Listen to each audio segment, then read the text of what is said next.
31st night మీ plans ఏంటి guys? నాదైతే ఏం లేదు. జస్ట్ సింపుల్ కేక్ తెచ్చుకున్నాం. నేను, మమ్మీ, డాడీ కట్ చేసామనమాట. యాక్చువల్లీ ముందు ఆర్కే బీచ్ దగ్గరికి వెళ్దాం అనుకున్నాం. లేకపోతే శ్రీరామచంద్ర కాన్సర్ట్ అవుతుంది, దానికి వెళ్దాం అనుకున్నాము.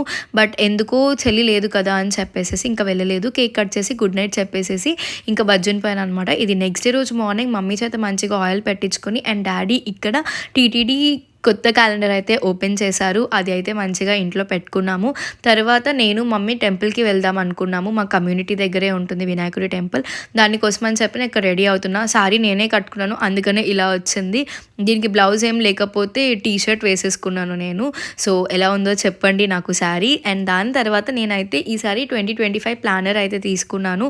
సో ఈసారి చాలా ప్లాన్స్ అండ్ గోల్స్ ఉన్నాయి. అవన్నీ ఈరోజు స్టార్ట్ చేద్దాము అని చెప్పి కూర్చొని రాస్తున్నాను. అదంతా నేను మీతోటి లాంగ్ వీడియోలో అయితే షేర్ చేసేసుకుంటాను గైస్. అప్పటి వరకు నా ఛానల్ని మీరు సబ్స్క్రైబ్ చేసుకోండి. See you.